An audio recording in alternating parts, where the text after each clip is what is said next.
If President Trump doesn't move to block him, James Comey is set to testify before Congress on Thursday. But I should tell you, the New York Times is reporting that two senior administration sources say the president will let the testimony go forward. So let's discuss now. Evan McMullen is here. He's a former CIA operative. What do you make of this new news?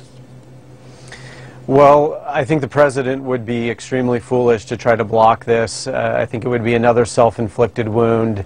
I think the president has a hard time learning new lessons, but one of them that I would hope that he's taken away from this whole Comey affair is that it was a bad idea to fire him, at least how and when he did. And so I hope that the administration realizes that it would be another mistake to try to block his testimony. His testimony is in the public's interest. If Trump were to try to block it, I believe, based on legal experts' opinions stated so far, that would fail, and so it would be a failed attempt to block the testimony that the public needs to hear. So I expect to hear from Comey on Thursday. What do you think you're going to hear from him? What do you expect to hear?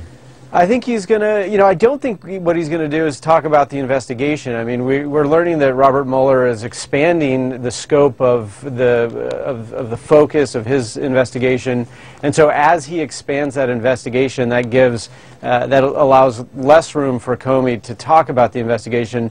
In prior testimonies, he's not wanted to go into much detail anyway. But what I do think we'll hear from Comey, and I think we're going to hear some significant candor, is about his engagement with the president himself. So I think we're going to hear about whether the president tried to get him to stop the investigation into Michael Flynn or the broader investigation. I think we'll hear about the pledge of loyalty that apparently Donald Trump tried to get Comey to make. I think we'll hear about other related factors. But the reason that I think we're going to hear so much candor from Comey is that he's a lawman. And I've said this before, but I think it bears repeating, that men and women in the line of work of Comey and in our intelligence professionals, they depend on their integrity and their honor. They literally cannot do their jobs without it. And so it's a part of the culture that you just don't allow your honor and integrity to be questioned. So when politicians do that, and the FBI and the CIA are easy targets, but when they do that, they better be correct. And if they're not correct, and if they're just trying to score points unjustifiably on one of these public servants, then you can expect them to try to clear their names. And I think that's what Comey is going to do. So then, before I ask you about Vladimir Putin, then what questions should the people asking the question, should Congress be asking?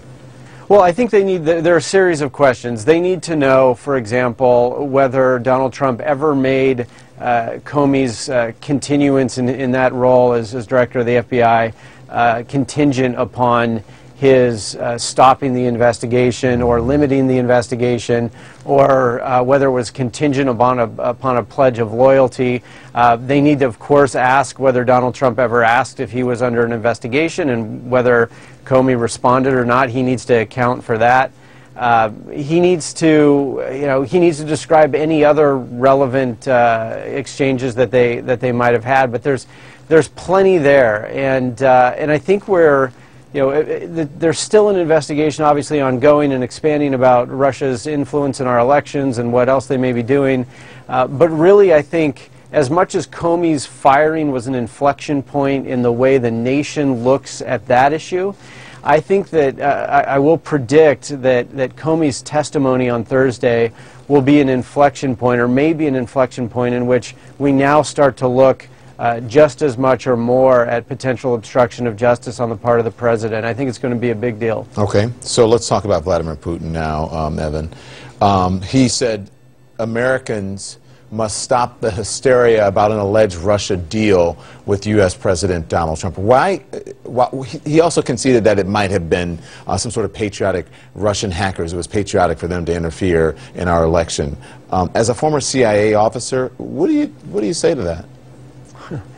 Well, I would say that if he's saying that it's a patriotic duty for Russians to influence the outcome in our democracy, then he's very clearly articulated what our problem is, that we have a real threat by a foreign power to our ability to choose our own leaders and hold them accountable. That's what this is. That's what we're talking about here.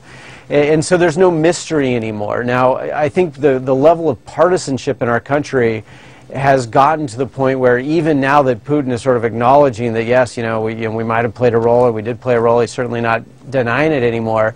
There are still people who want to downplay the significance of this, and I think those who are in public office do a tremendous disservice to the interests of the American people when they do.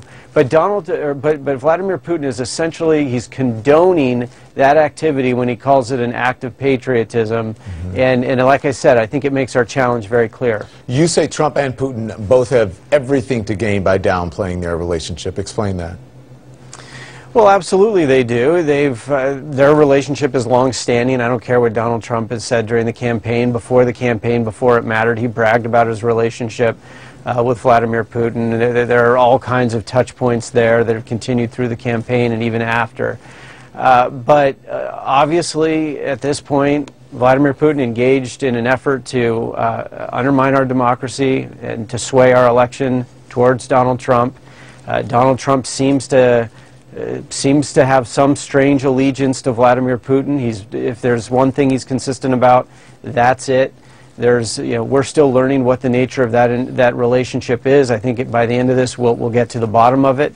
But they're both advantaged in downplaying the nature of that now, because look, there's a special counsel investigating a broad range of Trump's staffers. They're in hot water on both sides. I've got to run. Thank you, Evan McMullen.